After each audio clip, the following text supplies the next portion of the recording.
സ്ഥാപകായ ച ധർമ്മസ്യ സർവധർമ്മസ്വരൂപിണേ അവതാരവരിഷ്ഠായ രാമകൃഷ്ണായ തേ നമഃ. ലജാവടാവൃതേ നിത്യം ശാരദേ ജ്ഞാനദായികേ പാപേഭ്യോ ന സദാ രക്ഷ കൃപാമയി നമോസ്തുതേ. നമഃ ശ്രീയതിരാജായ വിവേകാനന്ദസൂരയേ സച്ചിത് സുഖസ്വരൂപായ സ്വാമിനേ താപഹാരിണേ. ശ്രീരാമകൃഷ്ണ വചനാമൃതം വോള്യം 1 ഭാഗം 14 അധ്യായം 12. അധ്യായം 12 ഇന്ന് നമ്മൾ 12ഉം 13 ആകുമ്പോഴേക്കും ഈ ഭാഗം 14-ാം ഭാഗം തീരും. അധ്യായം 12 എന്താണ് നോക്കുക. വിജയൻ്റെ ഏകാന്ത സാധന, അതാണ് അധ്യായം 12ൻ്റെ സബ് ഹെഡിങ്. ഇപ്പോൾ ശ്രീ വിജയകൃഷ്ണ ഗോസ്വാമി ഈയിടെ ഗയയിൽ നിന്ന് മടങ്ങിയെത്തിയതേ ഉള്ളൂ. അനേകം ദിവസം ഏകാന്തവാസത്തിലും സാധു സംഘത്തിലും കഴിച്ചു. ഇപ്പോഴദ്ദേഹം കാഷായ വസ്ത്രം ധരിച്ചിരിക്കുന്നു. അദ്ദേഹത്തിൻ്റെ അവസ്ഥ സർവദാ അന്തർമുഖം, ബഹുസുന്ദരം. ഇതാണ് വിജയകൃഷ്ണ ഗോസ്വാമിയുടെ ഒരു ഗയയിൽ നിന്ന് വന്ന് ഭഗവാന്റെ മുമ്പിൽ ഇരിക്കുന്നതിൻ്റെ ഒരു ചിത്രമാണ് ഇവിടെ മാസ്റ്റർ മഹാശയൻ എഴുതിയിരിക്കുന്നത്. കാഷായ വസ്ത്രം, കാവ്യവസ്ത്രം ധരിച്ചിട്ടുണ്ട്. ഇവിടെ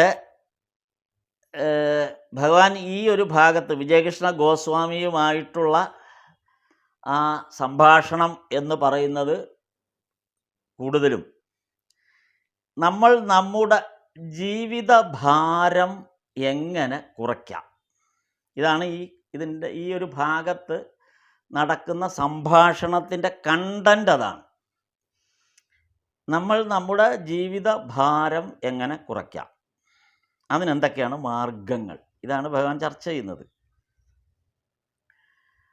ജീവിതഭാരം എന്നിവിടെ ഉദ്ദേശിക്കുന്നത് നമ്മുടെ ഈ ഓരോ കാലഘട്ടത്തിൽ നമുക്ക് എടുക്കാവുന്നതിലധികം ഭാരങ്ങളുമായിട്ടാണ് നമ്മൾ ഓരോ ഘട്ടത്തിലും നമ്മൾ ജീവിക്കുന്നത്.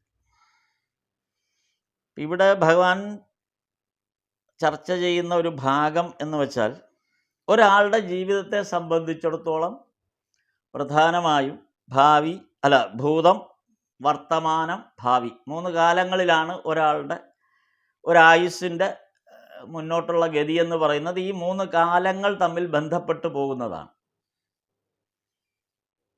അപ്പോൾ ഈ 3 കാലങ്ങളെക്കുറിച്ചാണ് ഇവിടെ ആദ്യം ഒന്ന് ചിന്തിക്കാൻ പ്രേരിപ്പിക്കുന്നത്.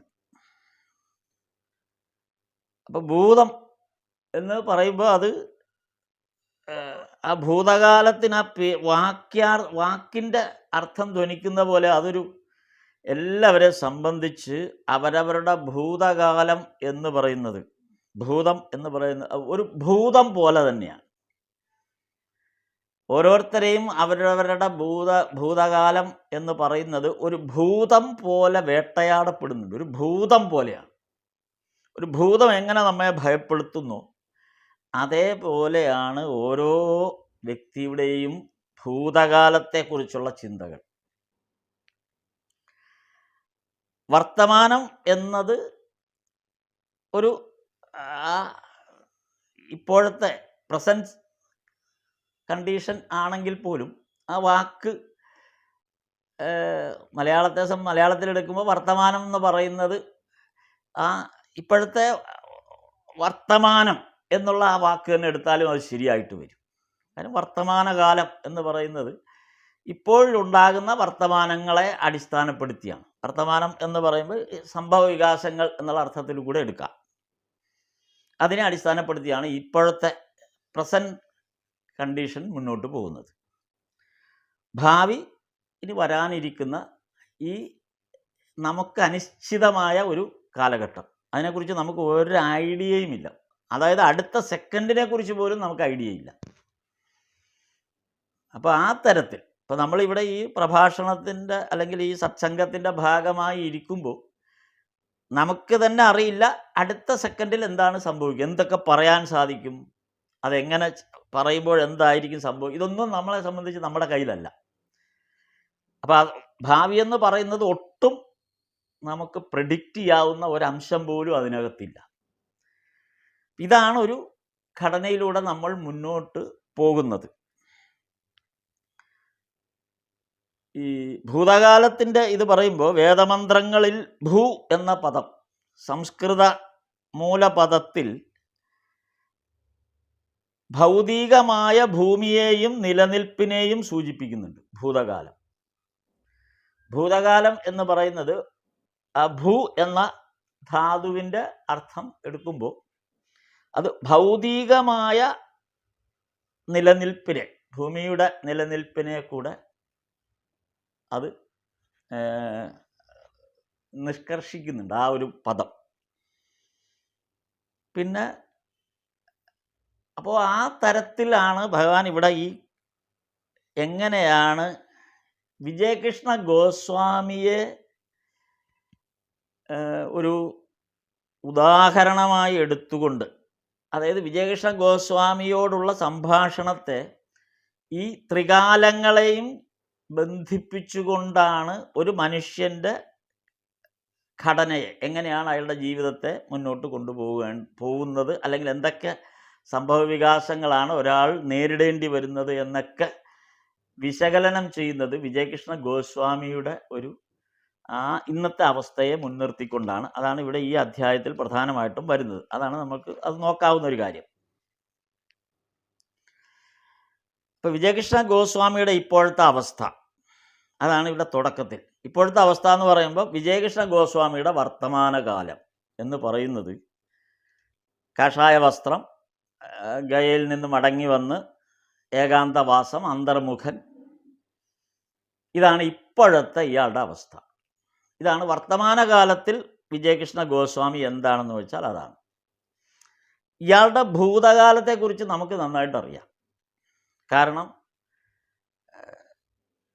ബ്രഹ്മസമാജത്തിൻ്റെ വളരെ ശക്തനായ ഒരു പ്രവർത്തകൻ, ആചാര്യനൊക്കെ ആയിരുന്നു. ശമ്പളം വാങ്ങുന്ന ആചാര്യൻ, അല്ലെങ്കിൽ പ്രതിഫലം പറ്റി ആചാര്യസ്ഥാനത്ത് ഇരിക്കുന്ന, അല്ലെങ്കിൽ അതിൻ്റെ ചടങ്ങുകൾക്കൊക്കെ നേതൃത്വം കൊടുക്കുന്ന ഒരു വ്യക്തി എന്നുള്ളത്, അതാണ് അയാളുടെ വരുമാനമായിരുന്നത് ഈ വിജയകൃഷ്ണ ഗോസ്വാമിയുടെ. അപ്പോൾ ആ ബ്രഹ്മസമാജത്തിൻ്റെ ഭാഗമായി നിന്ന സമയത്ത് കേശവചന്ദ്രസേനൻ്റെ ഗ്രൂപ്പിൽ നിന്ന്, അല്ലെങ്കിൽ കേശവചന്ദ്രസേനുമായി മാറി സാധാരണ ബ്രഹ്മസമാജം വന്നപ്പോഴാണ് ഇയാൾ ഈ തരത്തിൽ ഒരു ആചാര്യസ്ഥാനത്ത് വന്ന് നിന്നത്.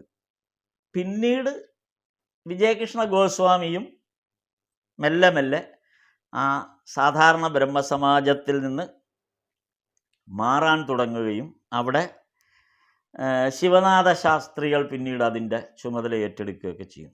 ഇവർ രണ്ടുപേരും ഒരുമിച്ചായിരുന്നു സാധാരണ ബ്രഹ്മസമാജത്തിൻ്റെ നേതൃത്വത്തിൽ വന്നതെങ്കിലും അവസാനം വിജയകൃഷ്ണ ഗോസ്വാമി അതിൽ നിന്ന് പതുക്കെ പിന്മാറുകയും ശിവനാഥ ശാസ്ത്രികൾ അതിൻ്റെ നേതൃത്വത്തിലേക്ക് വരികയും ചെയ്തു. അപ്പം അതാണ് വർത്തമാനകാലത്തിൽ വിജയകൃഷ്ണ ഗോസ്വാമിയുടെ അവസ്ഥ. അപ്പോൾ സാധാരണഗതിയിൽ ഇനി ഈ വിജയകൃഷ്ണ ഗോസ്വാമി സ്വയം ഒരനിശ്ചിതാവസ്ഥയിൽ എത്തി നിൽക്കുകയാണ്. അതാണ് ഭഗവാന്റെ അടുത്ത് ഈ ഒരാശ്രയം എന്നുള്ള നിലയിൽ എത്തുന്നത്. ഇവിടെ മുതൽ വിജയകൃഷ്ണ ഗോസ്വാമിയുടെ ഒരു ഭാവി കാലത്തിൻ്റെ അനിശ്ചിതത്വം എന്താണെന്ന് പ്രകടമാക്കുന്ന രീതിയിലാണ് ഇനി പോകുന്നത്. അതുകൊണ്ടാണ് ഭഗവാൻ വിജയകൃഷ്ണ ഗോസ്വാമിക്ക് ചില ഉപദേശങ്ങൾ നൽകുകയാണ്. ഈ ഓരോ കാലത്ത് സംഭവിക്കുമ്പോൾ നമ്മൾ എങ്ങനെയാണ് അതായത് ഈ ഭൂതകാലം എന്ന് പറയുന്നത് യഥാർത്ഥത്തിൽ ഒരു വലിയ മാറാപ്പ് പോലെയാണ്, ഒരു ഭാണ്ഡമാണ്, ജീവിതത്തിലെ ഒരു ഭാണ്ഡമാണ് ഭൂതകാലം. ഈ ഭാണ്ഡവും ചുവന്നാണ് നമ്മൾ ഈ വർത്തമാനകാലത്തിൽ സഞ്ചരിക്കുന്നത്. ഈ ഭൂതകാലത്തിൻ്റെ താങ്ങാനാവാത്ത ഭാണ്ഡവും ഭാരവും ചുമന്നുകൊണ്ടാണ് മിക്ക ജീവനുകളും വർത്തമാനകാലത്തിൽ സഞ്ചരിക്കുന്നത്. അത് കയ്യിൽ നിന്ന് അല്ലെങ്കിൽ അത് ആ ഭാരം കുറയ്ക്കാനുള്ളൊരു ശ്രമം നമ്മുടെ പക്ഷത്തു നിന്ന് ഉണ്ടാകുന്നില്ല. അത് വിജയകൃഷ്ണ ഗോസ്വാമിയെ സംബന്ധിച്ച് ഇവിടെ ആ ഒരു അവസ്ഥയുണ്ട്. അപ്പം അതിനെയാണ് ഭഗവാൻ ഇവിടെ വിജയകൃഷ്ണ ഗോസ്വാമിയായിട്ട് അതെങ്ങനെ നമുക്ക് എന്താണ് അതിനൊരു പരിഹാരം അല്ലെങ്കിൽ എന്തായിരിക്കണം ഒരു മനോഭാവം എന്നിവിടെ ചർച്ച ചെയ്യുന്നുണ്ട്. അതിന് വിജയകൃഷ്ണ ഗോസ്വാമിയോട് ഭഗവാൻ 24 ഗുരുക്കന്മാരുടെ ആ കഥ, അതിൽ നിന്ന് ചില ഉദാഹരണങ്ങൾ എടുത്തു പറയുക. 24 ഗുരുക്കന്മാരെ കുറിച്ച് നമുക്കറിയാം. അപ്പോൾ ആ ഒരു 24 ഗുരുക്കന്മാരായി കണ്ടിട്ടുള്ള ഓരോ ആ ഗുരുസ്ഥാനത്ത് നമ്മൾ കാണുന്ന ഓരോ ഘടനയെയും ഓരോ വസ്തുതകളെയും എങ്ങനെയാണ് അതിൽ ചിലതെടുത്താണ് വിജയകൃഷ്ണ ഗോസ്വാമിയെ ഇവിടെ ഭഗവാൻ ഉപദേശം നൽകുന്നത്. അപ്പോൾ വർത്തമാനകാലത്തിൽ എങ്ങനെയായിരിക്കണം എന്നുള്ളതിന് ഉദാഹരണമായിട്ടാണ് ഒരു പരുന്തിൻ്റെ കഥ, അതും 24 ഗുരുക്കന്മാരിൽ വരുന്നതാണ്. അപ്പോൾ പരുന്തിൻ്റെ കഥ പറഞ്ഞു കൊടുക്കുന്നത്. ഭാവി കാലത്ത് എങ്ങനെയായിരിക്കണം നമ്മൾ എന്നുള്ളതിനാണ് തേനീച്ചയുടെ കഥ പറഞ്ഞു കൊടുക്കുന്നത്. ഈ രണ്ടവസ്ഥകളെയാണ് ഭഗവാൻ ഇവിടെ സൂചിപ്പിച്ചു കൊടുക്കുന്നത്. നിലവിലിരിക്കുന്ന അവസ്ഥയിൽ വിജയകൃഷ്ണ ഗോസ്വാമിയുടെ അവസ്ഥ എന്താണെന്ന് ബോധ്യപ്പെടുത്തുന്നതിന് ഭഗവാൻ ഒരു ചെറിയ കഥ കൂടെ ആദ്യം പറഞ്ഞു കൊടുക്കും. ആ കഥ 2 സന്യാസിമാർ ഒരു പട്ടണത്തിൽ വരുന്നതാണ്. അതാണ് വചനാമൃതത്തിൽ ആ ഒരു കഥ സൂചിപ്പിക്കുന്നത്, ആദ്യം പറയുന്നത്. കാരണം അത് ചോദിക്കാൻ കാരണം, നിങ്ങൾ ഇപ്പോൾ താമസിക്കാൻ ഏതെങ്കിലും തരത്തിലുള്ള ഒരു പാർപ്പിടം നിങ്ങൾ കണ്ടെത്തിയോ? കാരണം ബ്രഹ്മസമാജത്തിൻ്റെ ഭാഗമായി ഇതിന് തുടരാൻ കഴിയില്ല.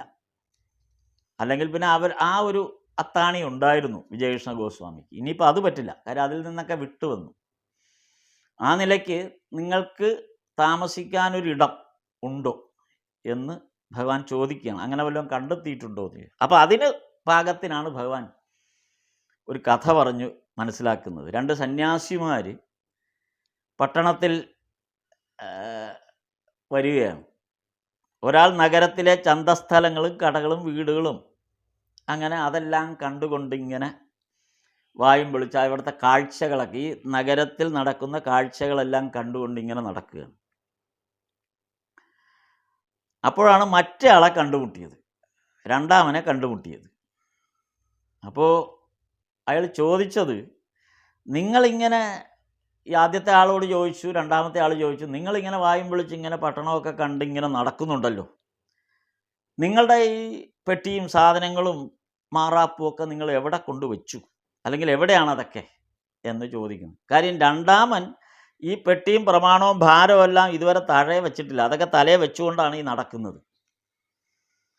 അപ്പം അയാൾ ഈ ഭാരം മുഴുവൻ ചുമന്നുകൊണ്ടാണ് ഈ പട്ടണത്തിൽ കൂടെ നടക്കുന്നത്. അയാൾ ഈ കാഴ്ചകൾ കാണുമ്പോഴോ അല്ലെങ്കിൽ ഈ പട്ടണത്തിലെ ഓരോരോ കാര്യങ്ങളിൽ ഇടപെടുമ്പോഴെല്ലാം അയാൾ ഈ ഭാരം കൂടെ അയാളുടെ കൂടെ ഉണ്ട്, അത് താഴെ വച്ചിട്ടില്ല. എന്നാൽ മറ്റേ ആൾ ഇതൊന്നുമില്ലാതെ വളരെ ഫ്രീ ഹാൻഡായിട്ട് വളരെ സ്വസ്ഥമായിട്ട് ഒരു ഭാരവുമില്ലാതെ ഈ പട്ടണത്തിലൂടെ ഈ കാഴ്ചകളെല്ലാം കണ്ട് മറ്റ് അതിനകത്തുള്ള ഓരോരുത്തരിൽ ഇടപെട്ട് ഇങ്ങനെ നടക്കുക. അതുകൊണ്ടാണ് ഈ ഭാരം ചുമന്നുകൊണ്ടിരുന്ന ആൾ ചോദിച്ചത്, തൻ്റെ കയ്യിലുള്ള ഈ ഭാരവും പൊക്കണമൊക്കെ എവിടെ കൊണ്ടാണ് വെച്ചത് എന്ന് ചോദിക്കുന്നത്. അപ്പോൾ അയാൾ പറഞ്ഞു, ഞാൻ ആദ്യമേ തന്നെ ഒരു മുറി ഇവിടെ വന്നപ്പോൾ കണ്ടെത്തി. ആദ്യം വന്ന ആൾ പറഞ്ഞു, ഞാനൊരു മുറി ഇവിടെ കണ്ടെത്തി, എന്നിട്ട് ആ മുറിയിൽ ഞാൻ എൻ്റെ സാധനങ്ങളെല്ലാം കൊണ്ടുവച്ചു. അത് കഴിഞ്ഞ് ഞാൻ വളരെ സ്വതന്ത്രനായി, എന്നിട്ട് നിശ്ചിന്തനായി. ഇനി എനിക്ക് അതിനെക്കുറിച്ചൊന്നും ആലോചിക്കും, ഇതെവിടെ വെക്കും എങ്ങനെ വെക്കും എന്നൊന്നും ആലോചിക്കേണ്ട, ഞാൻ നിശ്ചിന്തനായി ഈ കാഴ്ചകളെല്ലാം കാണാനായിട്ട് ഇറങ്ങി. അതുകൊണ്ട് ഞാനിപ്പോൾ ഈ പട്ടണത്തിലെ കാഴ്ചകളെല്ലാം കാണും. അപ്പോൾ ഭഗവാൻ ഇവിടെ പറഞ്ഞത്, അങ്ങനെ ഭാരമെല്ലാം ഒരിടത്ത് ഒതുക്കിയ ശേഷം കാഴ്ചകൾ കാണാൻ പട്ടണത്തിൽ ഇറങ്ങിയ ആളെ സംബന്ധിച്ചിടത്തോളം അയാൾക്ക് മറ്റൊരു തരത്തിലുള്ള വ്യാകുലതകളുമില്ല. കാരണം അയാൾക്ക് എല്ലാ കാഴ്ചകളും വളരെ ഫ്രീ ആയിട്ട് കണ്ടുകൊണ്ട് നടക്കാം. അയാൾക്ക് അയാളുടെ ഭാരത്തെക്കുറിച്ച്, അയാളുടെ കയ്യിലിരുന്ന വസ്തുവകളുടെ ആ ഭാരത്തെക്കുറിച്ച് അയാൾക്ക് ചിന്തിക്കണം. കാര്യം അതെല്ലാം സ്വസ്ഥമായിട്ടൊരു മുറിയിൽ കൊണ്ട് വെച്ച് കഴിഞ്ഞു. ഇനിയിപ്പോൾ സുഖമായിട്ട് നടക്കണം. മറ്റേയാളെ സംബന്ധിച്ചോ, ഈ ഭാരം മുഴുവൻ ചുമന്ന് വിയർത്ത് ഒലിച്ചാണ് ഈ പട്ടണത്തിൽ കൂടെ നടക്കുന്നത്. ഭാരം താഴെ വെക്കാൻ അയാൾക്ക് ഇതുവരെ സാധിച്ചിട്ടില്ല. വിജയകൃഷ്ണ ഗോസ്വാമിയോട് പറയുന്നത് നിന്റെ അവസ്ഥയും ആ തരത്തിലാകരുത്.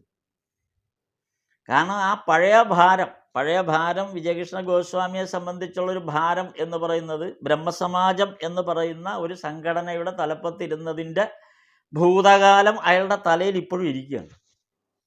അതിൽ നിന്ന് അയാൾക്ക് ഇതുവരെ മോചനം കിട്ടിയിട്ടില്ല. അല്ലെങ്കിൽ എങ്ങനെ അത് ഒഴിവാക്കണമെന്ന് അയാൾക്ക് അറിയില്ല. അത് ഒഴിവാക്കിയാൽ എന്ത് സംഭവിക്കും എന്നുള്ളതിനെക്കുറിച്ച് അയാൾക്ക് ഭയമുണ്ട്.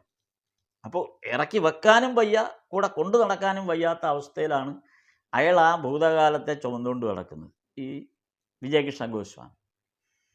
അതുകൊണ്ടാണ് അയാൾ വല്ലാത്ത അവസ്ഥയിലത്തെയും കാഷായ വസ്ത്രം ധരിക്കുകയും പിന്നീട് ഈ ഗയയിലും അവിടെ ഇവിടെയൊക്കെ തീർത്ഥസ്ഥാനങ്ങളിലൊക്കെ ഇങ്ങനെ അലയുന്ന ഒരു സാഹചര്യം വന്നത്. അയാൾക്ക് ഇപ്പോഴും സ്വസ്ഥതയായിട്ടില്ല. എന്ത് ചെയ്യണം എന്ന് എന്ത് ചെയ്യണമെന്ന് അയാൾക്കറിയില്ല. അപ്പോൾ ആ ഒരവസ്ഥയിൽ നിന്ന് അയാൾ ഒരു ഭൂതകാലത്തുണ്ടായിരുന്ന അയാളുടെ ആ അവസ്ഥയിൽ നിന്ന് പൂർണ്ണമായും മോചനം നേടാൻ ഇനി എന്താണ് ചെയ്യേണ്ടത് എന്നുള്ളത്, സ്വസ്ഥമാകാൻ എന്താണ് ചെയ്യേണ്ടത് എന്നുള്ളതിന് ഭഗവാൻ ഇനി അടുത്ത ഉപദേശം കൊടുക്കുന്നത് അങ്ങനെയാണ്. അത് അടുത്തൊരു കഥയിലൂടെ അടുത്ത ഉപദേശം കൊടുക്കണം. എങ്ങനെ ഇനി നിനക്ക് സ്വസ്ഥമാകാൻ കഴിയും. ഇപ്പോഴത്തെ പ്രസൻറ്റ് സിറ്റുവേഷനിൽ നീ നിൻ്റെ ഭാരങ്ങളൊന്നും ഇറക്കി വച്ചിട്ടില്ല. ഇതെല്ലാം നീ തലയെ ചുമന്നുകൊണ്ട് കിടക്കുകയാണ്. അപ്പം നീ ഇനി വേണ്ടത് അത് ഒരു ഇടം കണ്ടെത്തി, അല്ലെങ്കിൽ ഒരു സ്വസ്ഥമായ സ്ഥലം കണ്ടെത്തിയിട്ട് നീ അത് അവിടെ ഇറക്കി വെക്കുകയാണ് വേണ്ടത്. അല്ലാതെ കഴിഞ്ഞ കാലത്തെ നീ ഇനിയും ചുമന്നുകൊണ്ട് മുന്നോട്ട് പോയാൽ നിനക്ക് ഒരിക്കലും ഒരിടത്തും എത്താൻ കഴിയില്ല. എന്നിട്ട് ശ്രീരാമകൃഷ്ണദേവൻ വിജയ ഗോസ്വാമിയോട് പറഞ്ഞത്, ഈ ശിവനാഥൻ ഇപ്പോൾ വലിയ ബദ്ധപ്പാടിലായിരിക്കുകയാണ്. നേരത്തെ ഇവിടെ ശിവനാഥൻ വരും എന്ന് ഉദ്ദേശിച്ചിരുന്നതാണ് ശ്രീരാമകൃഷ്ണദേവൻ. നമ്മളെ കഴിഞ്ഞ തവണ കണ്ടാണ്. അപ്പോൾ ശിവനാഥൻ ഒരിക്കലും വരാൻ പോകുന്നില്ല. കാരണം ശിവനാഥൻ ഇനി ശ്രീരാമകൃഷ്ണദേവൻ്റെ അടുത്ത് വന്നാൽ ബാക്കിയുള്ള ബ്രഹ്മസമാജ അംഗങ്ങൾ വരെ ഇനി വ്യാകുലപ്പെടും. അതുകൊണ്ട് ശിവനാഥൻ ഇപ്പോഴും വലിയ ബദ്ധപ്പാടിലായിരിക്കുകയാണെന്ന് ശ്രീരാമകൃഷ്ണദേവൻ പറഞ്ഞു. അതുകൊണ്ട് ശ്രീരാമകൃഷ്ണദേവൻ പറഞ്ഞത് അയാൾക്കിപ്പോൾ വർത്തമാന പത്രങ്ങളിൽ എഴുതണം, ലേഖനങ്ങളിൽ എഴുതണം, വേറെ പല വേലകളും ചെയ്യാനുണ്ട്. ലൗകിക ജോലികൾ ചെയ്താൽ അസമാധാനവും സ്വൈരക്കേടും ഉത്കണ്ഠയുമൊക്കെ, ഈ ലൗകിക ജോലിയിൽ ഏർപ്പെട്ടുകൊണ്ടിരുന്നാൽ സമാധാനം നഷ്ടപ്പെട്ടുകൊണ്ടേയിരിക്കും. അപ്പം അതെല്ലാം, ആ ഭാരമെല്ലാം നീ സ്വതവേ ഒഴിച്ചു വച്ചിട്ട് സ്വസ്ഥമായ ഒരു അവസ്ഥയിലേക്ക് നിനക്ക് മാറുന്നതിന് എന്താണ് ചെയ്യേണ്ടതെന്ന് ഭഗവാൻ ഇവിടെ അടുത്ത് പറഞ്ഞു കൊടുക്കുകയാണ്. അതാണ് 24 ഗുരുക്കന്മാരിൽ പരുന്തിൻ്റെ ഒരു കഥ ശ്രീരാമകൃഷ്ണദേവൻ പറയുന്നത്. അതായത് പരുന്ത് ഒരു മുക്കുവര് പിടിച്ചു വച്ചിരുന്ന ആ കടപ്പുറത്ത് മുക്കുവര് മീൻ പിടിച്ചു വച്ചപ്പോൾ ആ കൂടയിൽ നിന്ന് ഒരു മീൻ കൊത്തിക്കൊണ്ടുപോയി. അത് പരുന്തിൻ്റെ കാലിൽ ആ മീൻ ഇങ്ങനെ കാലിൽ പിടിച്ചിരിക്കുകയാണ്. പരുന്ത് ശ്രദ്ധിക്കാറ്, പരുന്ത് ഇങ്ങനെ റാഞ്ചി വന്ന് ആ ഒരു മീനിനെ തട്ടിയെടുത്തുകൊണ്ട് മുകളിലേക്ക് പറന്നു. പരുന്ത് ഇത് കൊണ്ട് മുകളിലേക്ക് പറക്കുന്നത് കണ്ടതും തൊട്ട് ഇതെല്ലാം ചുറ്റുപാടും കണ്ടുകൊണ്ടിരുന്ന കാക്കകളെല്ലാം കൂടെ പരുന്തിന് പിന്നാലെ പായാൻ തുടങ്ങി. പരുന്ത് എത്ര വേഗത്തിൽ പറന്നാലും ശരി, കാക്കകളെല്ലാം 4 വശം, കാക്കകളുടെ ഒരു പ്രത്യേകത, അതിങ്ങനെ 4 വശത്തുനിന്നും ആക്രമിക്കും. അപ്പം പരുന്തിന് ഒരു തരത്തിലുള്ള സ്വസ്ഥതയും കിട്ടുന്നില്ല. പരുന്തിന് എന്താ ചെയ്യേണ്ടതെന്നറിയില്ല. പരുന്ത് ധരിക്കുന്നത് ഈ കാക്കകൾ പരുന്തിനെ ആക്രമിക്കാൻ വരുന്നു എന്നാണ് ധരിച്ചിരിക്കുന്നത്. പരുന്തിൻ്റെ ധാരണ അതാണ്.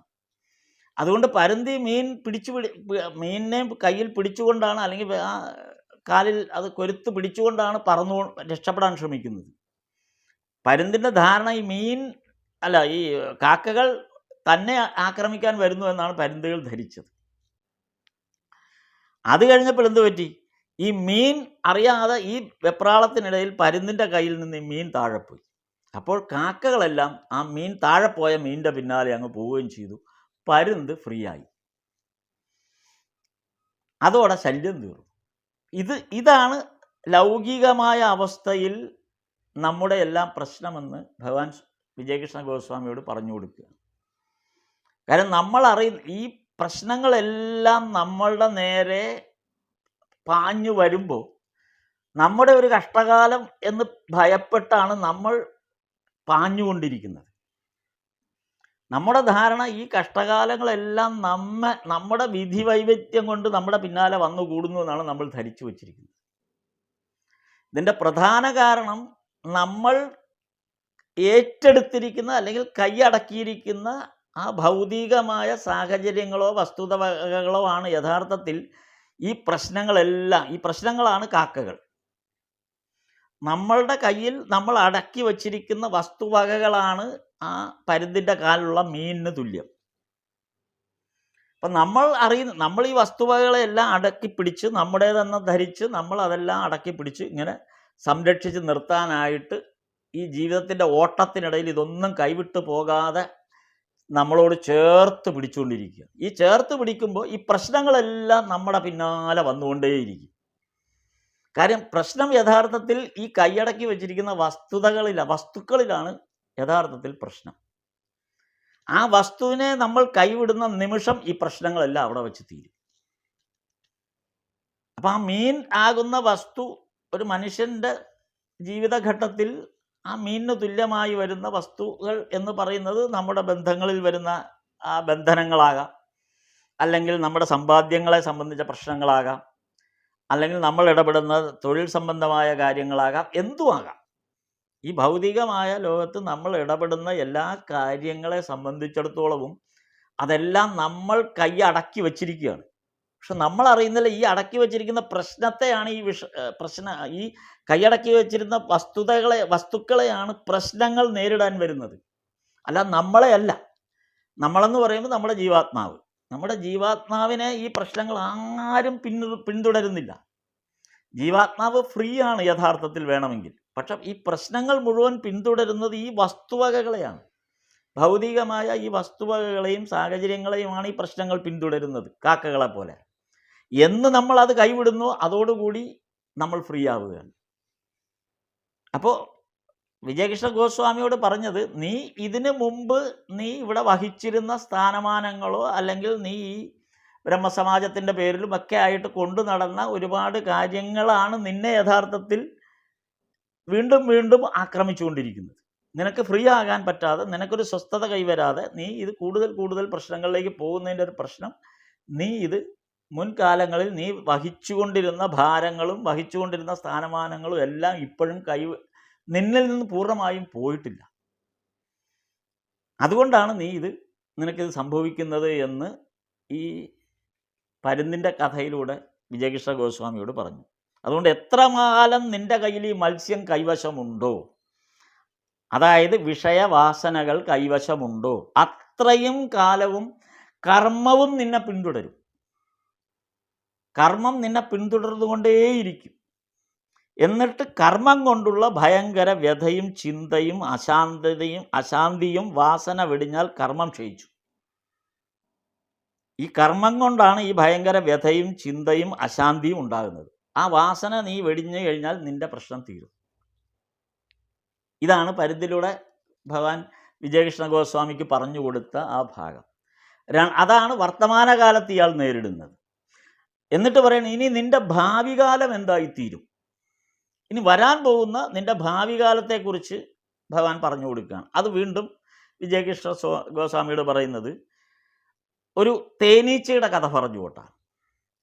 തേനീച്ച വളരെ കഷ്ടപ്പെട്ട് വളരെ ദിവസം കൊണ്ടാണ് തേൻ സംഭരിക്കുകയാണ്. ഈ തേൻ സംഭരിക്കുന്നത് മുഴുവനും അതിൻ്റെ ഭാവിയെ ഓർത്തിട്ടാണ്. എന്നാൽ ഈ തേൻ അവയ്ക്ക് ഒരു നുള്ളു പോലും തേനീച്ചയ്ക്ക് ഈ തേൻ സ്വജീവിതത്തിൽ അനുഭവിക്കാൻ പോലും പറ്റുന്നില്ല. എന്നിട്ടും അത് തേൻ ശേഖരിച്ചു കൊണ്ടേയിരിക്കും. കാരണം വേറെ ആരെങ്കിലും വന്ന് ആ കൂട് പൊട്ടിച്ച് ഈ തേനും കൊണ്ടങ്ങ് പോകും. ഇതാണ് തേനീച്ചയുടെ ജീവിതത്തിൽ സ്ഥിരമായി സംഭവിക്കുന്ന പ്രശ്നം. തേനീച്ചയ്ക്ക് ഒരിക്കൽ പോലും, ഒരു തേനീച്ചയ്ക്കും സ്വന്തമായ നിലയിൽ അത് സംഭരിച്ചു വെക്കുന്ന തേൻ ആസ്വദിക്കാൻ ഒരു കാലത്തും കഴിയാറില്ല. വേറെ ആരെങ്കിലും വന്നത് കൊണ്ടുപോകും.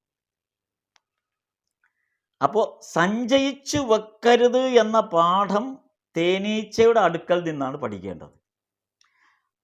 സഞ്ചയിച്ചു വെക്കുന്നത് ഒന്നും തന്നെ പിന്നീട് നമുക്ക് അനുഭവവേദ്യമാകുന്നതല്ല എന്ന പാഠം കൂടെ നീ പഠിക്കണം. ഇത് സാധുക്കൾക്ക് നൽകുന്ന പാഠമാണ്. നീ ഇപ്പോൾ കാഷായ വസ്ത്രമൊക്കെ ധരിച്ച് നീ ഒരു അവധൂതൻ്റെ രൂപത്തിൽ നീ നിൻ്റെ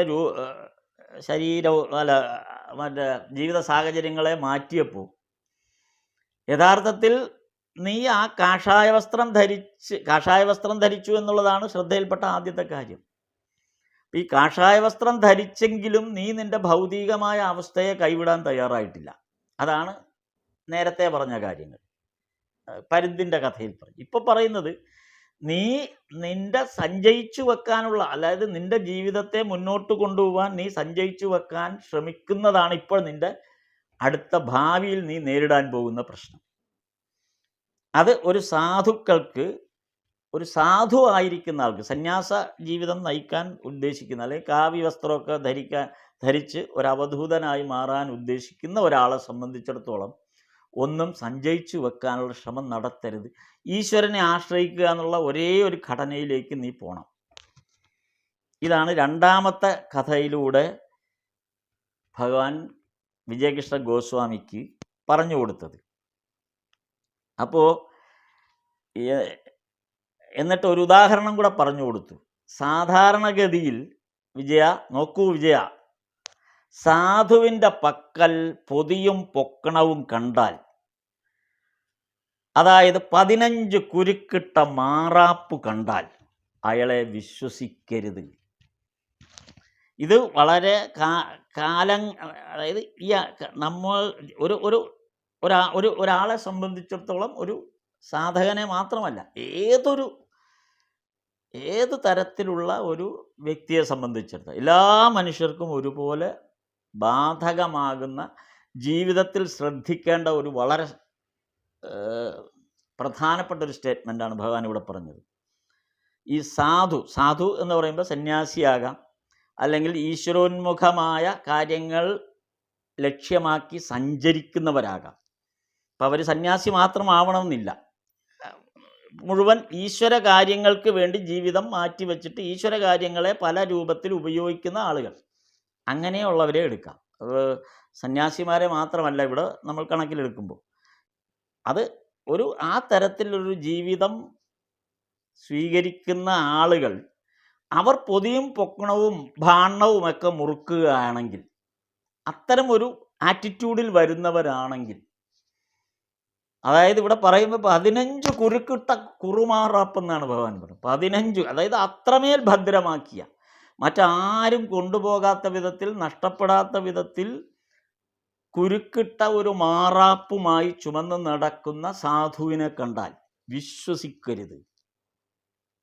നമ്മൾ ഈ വർത്തമാനകാലത്ത് നിരന്തരം കണ്ടുകൊണ്ടിരിക്കുന്നതാണ്. കാര്യം ഈശ്വരോന്മുഖമായ കാര്യങ്ങൾക്ക് വേണ്ടി ശ്രമിക്കുന്നു എന്ന് പൊതുവിൽ പ്രകടമാക്കുകയും അതോടൊപ്പം ഒരുപാട് ബാധ്യതകളെ കൊണ്ടുവരിക, അല്ലെങ്കിൽ അതൊരു പച്ച മലയാളത്തിൽ പറഞ്ഞാൽ ഒരു ബിസിനസ് ഓറിയൻറ്റഡ് ആയിട്ട് അതിനെ മാറ്റുകയും ചെയ്യുന്ന.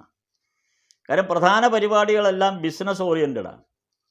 അത് പലതരത്തിൽ വരും ഈ ബിസിനസ് ഓറിയൻറ്റഡ്. അതായത് സാമ്പത്തിക ക്രയവിക്രയം നടത്തുന്ന എന്ത് കാര്യവും ഈ ഭാണ്ണത്തിന് തുല്യമാണ്. സാമ്പത്തികമായ ക്രയവിക്രയം നടത്തുന്ന എന്തിനും ഇതിനോട് ഉപമിക്കാൻ പറ്റും, അല്ലെങ്കിൽ ഇതിന് തുല്യമാണ്. അപ്പം അങ്ങനെയുള്ള ഒരു ബാധ്യതകളെ കെട്ടിമുറുക്കി കൊണ്ട് നടക്കുന്നവർ, അത് സാധുക്കളായാൽ പോലും വിശ്വസിക്കരുത് എന്ന് വിജയകൃഷ്ണ ഗോസ്വാമിയോട് ഭഗവാൻ ഇവിടെ പറയുന്നു. ഞാൻ ഇത്തരം സാധുക്കളെ ആലിൻ ചുവട്ടിൽ, അതായത് പഞ്ചവടിയിലെ ആലിൻ ചുവട്ടിൻ്റെ കാര്യമാണ് ഈ ഭഗവാൻ പറഞ്ഞത്. ആലിൻ ചുവട്ടിൽ കണ്ടിട്ടുണ്ട്. അപ്പോൾ അവരുടെ രീതി എന്താണ്? അവർ 2 or 3 പേരെല്ലാം കൂടെ വന്ന് വട്ടം കൂടിയിരുന്നാൽ അവരുടെ സംഭാഷണം മുഴുവനും ഏതെങ്കിലും സദ്യയുടെ കാര്യമായിരിക്കും, അല്ലെങ്കിൽ എവിടെയെങ്കിലും ആഘോഷം നടക്കുമ്പോൾ അവർക്ക് കിട്ടുന്ന ഭക്ഷണത്തിൻ്റെ കാര്യങ്ങളായിരിക്കും. അങ്ങനെ അവരുടെ ആ ജീവിത സൗകര്യങ്ങൾക്ക് അനുയോജ്യമായ കാര്യങ്ങളെക്കുറിച്ചായിരിക്കും അവരുടെ പ്രധാന ചർച്ച. അവരൊരിക്കലും ഈശ്വരോന്മുഖമായ ഒരു ചർച്ചയിലും ഏർപ്പെടാറില്ല. കാര്യം അവരുടെ അടുത്ത ലക്ഷ്യം നാളെ ഇനി അടുത്ത ഭക്ഷണം കിട്ടുന്ന സ്ഥലം ഏത്, അല്ലെങ്കിൽ ദക്ഷിണ കിട്ടുന്ന സ്ഥലം ഏത്, അല്ലെങ്കിൽ ഏതെങ്കിലും തരത്തിൽ കിട്ടാവുന്ന കാര്യങ്ങളൊക്കെ കിട്ടുന്നത് എവിടെ എന്ന് അന്വേഷിക്കൽ മാത്രമാണ് അവർ ഈ പഞ്ചവാടിയിൽ ഇങ്ങനെ ഇരുന്ന് ഇവരുടെ ചർച്ച മുഴുവനും ഈശ്വരോന്മുഖമായ ഒരു ചർച്ചയും ഇവർ ചെയ്യുന്നില്ല. ഇവരുടെ ചർച്ച മുഴുവൻ ഇത്തരം കാര്യങ്ങളിലാണ്. അപ്പോൾ ഇതാണ് ഒരു സാധു ഈശ്വരോന്മുഖമായി സഞ്ചരിക്കുന്നവരുടെ ഒരവസ്ഥയെക്കുറിച്ച് ഭഗവാൻ സൂചിപ്പിക്കുന്നത്. ഇതായിരിക്കരുത് എന്ന് വിജയകൃഷ്ണ ഗോസ്വാമിയെ ഇവിടെ ഉപദേശിക്കുകയാണ് ഭഗവാൻ. എന്നിട്ട് ഭഗവാൻ അപ്പോൾ വിജയകൃഷ്ണ ഗോസ്വാമി വേണ്ട, ഞാൻ അത്തരം സാധുക്കളെ ഗയയിൽ കണ്ടിരുന്നു എന്ന് വിജയകൃഷ്ണ സ്വാമി ഇവിടെ ഭഗവാനോടത് പറയുകയും ചെയ്യുന്നുണ്ട്. എന്നിട്ട് അപ്പോൾ എങ്ങനെയാകാം എന്നുള്ളതിനെക്കുറിച്ച് ഈ തരത്തിൽ ഒന്ന് നമ്മുടെ ഭാരങ്ങളെ ഒഴിഞ്ഞു വെക്കുക, രണ്ട് ഒന്നും സഞ്ചയിക്കാതിരിക്കുക. ഒന്നും സഞ്ചയിക്കാതിരിക്കുമ്പോൾ തന്നെ ഭാരങ്ങൾ ഒഴിയും. അങ്ങനെ ഭാരങ്ങൾ ഒഴിപ്പിച്ചുകൊണ്ട് ഈശ്വരോന്മുഖമായി വളരെ ഫ്രീ ആയിട്ട് എല്ലാം സ്വസ്ഥമായി എവിടെയെങ്കിലും ഒരു ഭദ്രമായി നമുക്ക് അത് എവിടെയാണോ അവിടെ വെച്ച് നമ്മുടെ കയ്യിൽ നമ്മുടെ ചുമലിൽ നിന്ന് ആ ഭാരം ഒഴിപ്പിച്ച് വെച്ച ശേഷം വളരെ ഫ്രീ ആയിട്ട് നമ്മൾ കർമ്മത്യാഗം താനേ സംഭവിക്കും. ഈ ഒരവസ്ഥയിൽ മാറുന്ന ഒരാളെ സംബന്ധിച്ചിടത്തോളം അയാളെ സംബന്ധിച്ച് കർമ്മത്യാഗം താനേ സംഭവിക്കും. അത് കഴിഞ്ഞാൽ പിന്നെ സംഭവിക്കുന്നത് ഈശ്വരൻ ചെയ്യിക്കുന്ന കർമ്മമാണ്. അതാണ് കർമ്മത്യാഗം ചെയ്തു എന്ന് പറയുമ്പോൾ പിന്നെ ഒരു തൊഴിലും ഇല്ലാതിരിക്കുന്നു അല്ലെങ്കിൽ ഒന്നും ചെയ്യാതിരിക്കുന്നു എന്നുള്ളതല്ല അർത്ഥം വരുന്നത്. കർമ്മത്യാഗം നമ്മൾ ചെയ്തു കഴിഞ്ഞാൽ പിന്നെ അടുത്ത് വരുന്നത് ഈശ്വരൻ കർമ്മം പിന്നെ ഈശ്വരനാണ് കർമ്മം ചെയ്യിക്കുന്നത്. ഈശ്വരനാണ് പിന്നെ അടുത്ത പാർട്ട് നമ്മളെ കൊണ്ട് ചെയ്യിക്കുന്നത്. അപ്പോൾ അങ്ങനെ ചെയ്യട്ടെ, നിങ്ങൾക്കിപ്പോൾ അതിൻ്റെ സമയമായി.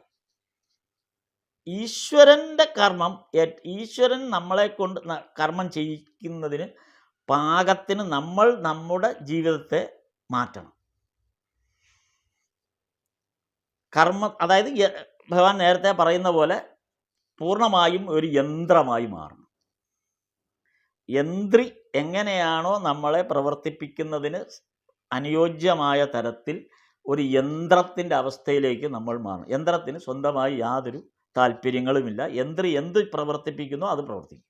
അപ്പോൾ ആ തരത്തിലേക്ക് അതിനുള്ള സമയമായി സർവവും വിട്ട് പറയുക, എല്ലാം വിട്ട് കഴിഞ്ഞിട്ട് പറയുക, മനസ്സേ നീ കാണൂ, ഞാൻ കാണും, വേറാരും കാണണ്ട.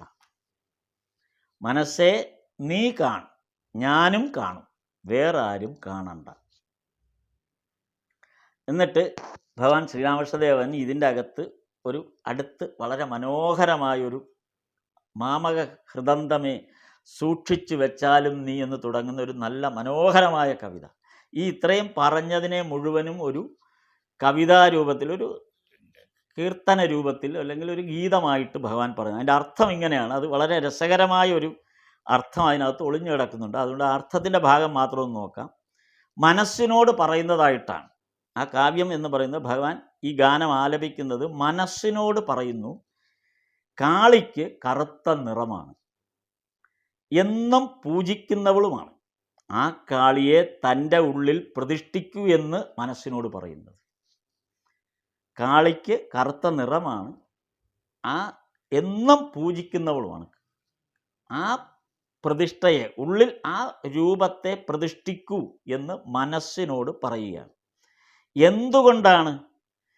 എന്തുകൊണ്ടാണ് ഇങ്ങനെ പ്രതിഷ്ഠിക്കൂ എന്ന് മനസ്സിനോട് പറയുന്നത് എന്നുള്ളതാണ് അടുത്തത്. ഞാനും നീയും, നീ എന്ന് പറയുമ്പോൾ ഇവിടെ മനസ്സ്, ഞാനും നീയും മാത്രം അമ്മയെ കണ്ടാൽ മതി. അപ്പം മനസ്സിൽ പ്രതിഷ്ഠിക്കൂ എന്ന് പറഞ്ഞപ്പോൾ നിൻ്റെ ഉള്ളിൽ നീ ആ കാളി രൂപത്തെ പ്രതിഷ്ഠിക്കൂ എന്ന് പറയുമ്പോൾ പിന്നെ ഞാനും നീയും മാത്രം, ഞാനും മനസ്സും മാത്രമേ പിന്നെ കാളിയെ കാണുന്നുള്ളൂ. അമ്മയെ കണ്ടാൽ മതി. മനോവികാരങ്ങളെയെല്ലാം മാറ്റി നിർത്തൂ, മനസ്സിലുണ്ടാകുന്ന മറ്റ് വികാരങ്ങളെല്ലാം മാറ്റി നിർത്തൂ. എന്നിട്ട് വേണം ആ ദിവ്യമായ ദർശന ഭാഗ്യം അനുഭവിക്കാൻ. എല്ലാ വികാരങ്ങളെയും മാറ്റി നിർത്തി ഞാനും നീയും മാത്രം കാണുന്ന തരത്തിൽ കാളി മാതാവിൻ്റെ രൂപം മനസ്സിൽ പ്രതിഷ്ഠിച്ചിട്ട് എന്നിട്ട് വേണം ആ ദിവ്യ ദർശന ഭാഗ്യം അനുഭവിക്കാൻ. നാക്കിനെ മാത്രം കൂടെ നിർത്തിക്കൊള്ളുക. അതാണ് അടുത്ത് പറയുന്നത്. നാക്കിനെ മാത്രം നീ കൂടെ വേറെ ഒന്നിനെയും കൂടെ നിർത്തരുത്, നാക്കിനെ കൂടെ നിർത്തണം. എന്തിനാണ് നാക്കിനെ കൂടെ നിർത്തുന്നത്? ആ നാമം ജപിക്കാൻ നമുക്ക് നാക്കിൻ്റെ സഹായം ആവശ്യമാണ്. അതുകൊണ്ട് നാമം ഉച്ചരിക്കാൻ നാക്കിനെ കൂടെ നിർത്തണം. അങ്ങനെ ചെയ്യുമ്പോൾ ഈ ദുരാഗ്രഹങ്ങൾ, നമ്മൾ ഇങ്ങനെ ഒരു ശ്രമം ആരംഭിക്കുമ്പോൾ തന്നെ ദുരാഗ്രഹങ്ങൾ ഇടയ്ക്കിടയ്ക്ക് കയറി വരും. അതിനനുവദിക്കരുത്. വിജ്ഞാനത്തെ പുറത്തു നിർത്തണം. ഇതൊരു മനോഹരമായ സ്റ്റേറ്റ്മെൻ്റാണ് ആ കവിതയിലെ. ഈ ഒരു വരി മാത്രം അർത്ഥം ഗ്രഹിച്ചാൽ തന്നെ നമ്മൾ പൂർണ്ണമായി മനസ്സിലാക്കി കഴിഞ്ഞു കാര്യങ്ങൾ. അതായത് പറഞ്ഞിരിക്കുന്നത്, ഭഗവാൻ പറഞ്ഞത് ഇവിടെ വിജ്ഞാനത്തെ പുറത്തു നിർത്തണം, പുറത്ത് കാവൽ നിർത്തണം. വിജ്ഞാനത്തെ പുറത്ത് കാവൽ നിർത്തണം.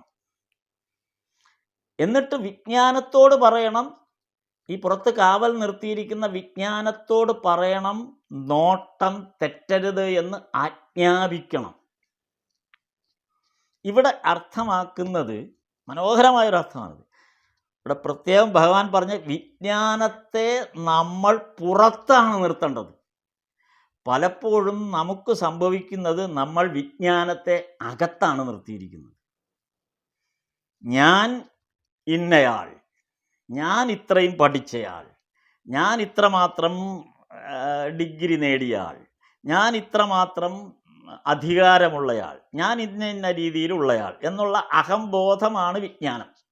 വിജ്ഞാനം വർദ്ധിക്കുമ്പോഴാണ് നമുക്ക് അഹംബോധം വർദ്ധിക്കുന്നത്. വിജ്ഞാനത്തോടൊപ്പമാണ് നമ്മുടെ അഹംഭാവവും അഹംബോധവും രണ്ടും വർദ്ധിക്കും.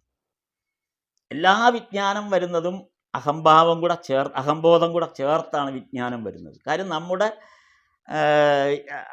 ഡിഗ്രിയുടെ അളവ് എത്രമാത്രമാണെന്നോ, നമ്മുടെ വിദ്യാഭ്യാസത്തിൻ്റെ ആ അളവ് എത്രമാത്രം ഉയർന്നു നിൽക്കുന്നോ അതനുസരിച്ച് വിജ്ഞാനം ഒരഹംഭാവമായിട്ട് മാറുകയാണ്. അപ്പോൾ ഭഗവാൻ പറയുന്ന, അത് കൂടുന്തോറും എത്രയെത്ര നീ വിജ്ഞാനം നേടുന്നുവോ പുറമേ കാവൽ നിർത്തേണ്ട ഒരു ആജ്ഞാനുവർത്തി മാത്രമാണ് വിജ്ഞാനം. ഓരോരുത്തരും പുറമേ കാവൽ നിർത്തേണ്ട ആജ്ഞാനുവർത്തിയാണ് വിജ്ഞാനം. വിജ്ഞാനത്തെ ഒരു കാരണവശാലും അകത്തേക്ക് എടുക്കരുത്, പുറത്ത് തന്നെ നിർത്തണം. ഇതാണ് ആ കവിതയുടെ ഏറ്റവും ആജ്ഞാപിച്ചാലും എന്നാണ് പറയുന്നത്. ഭഗവാൻ പറഞ്ഞിരിക്കുന്നത്, വിജ്ഞാനത്തോട് ആജ്ഞാപിച്ചാലും നോട്ടം തെറ്റാതെ നിലകൊള്ളുവാൻ, പുറമേ നിർത്തിക്കൊണ്ടാണ്. തീണ്ടാനും നമ്മെ ആജ്ഞാപിച്ചാലും കാവൽ നിൽക്കുവാൻ വിജ്ഞാനത്തോട് അതായത് ഏതു തരത്തിലുള്ള വൈകാരികമായ ഭാവങ്ങളും ഏതു തരത്തിലുള്ള ദുരാഗ്രഹങ്ങളും അഹംഭാവങ്ങളും കയറി വരാൻ സാധ്യതയുണ്ട് ഈ സന്ദർഭത്തിൽ.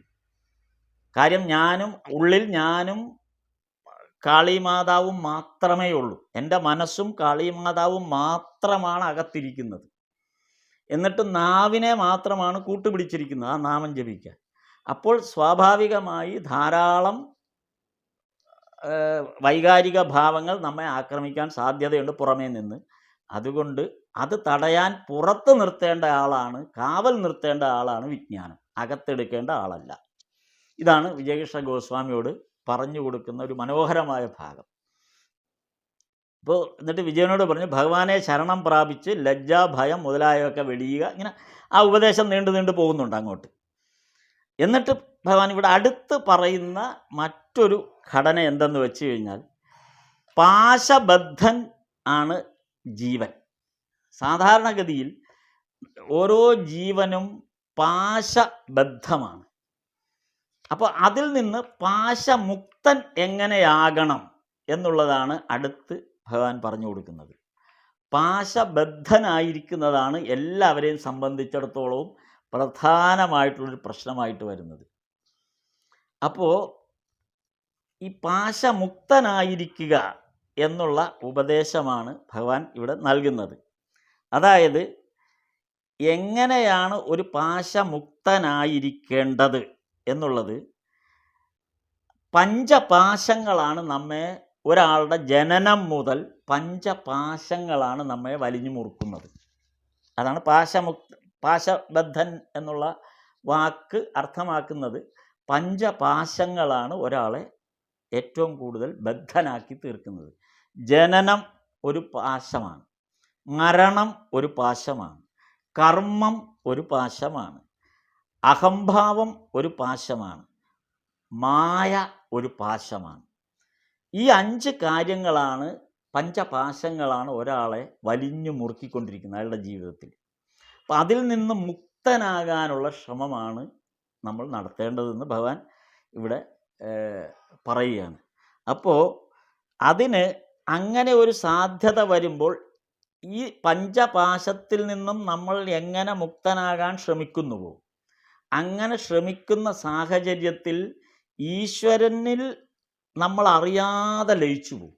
ഈശ്വര നാമം ജപിക്കുമ്പോഴോ ഈശ്വര രൂപം കാണുമ്പോഴോ നമ്മൾ അറിയാതെ ഈശ്വരനിൽ സ്വയം ലയിച്ചു പോകുന്ന ഒരു അവസ്ഥ ഉണ്ടാകും. ആ അവസ്ഥയിലാണ് ഭാവാവേശം ഉണ്ടാകുന്നത് എന്ന് ഭഗവാൻ പറഞ്ഞു.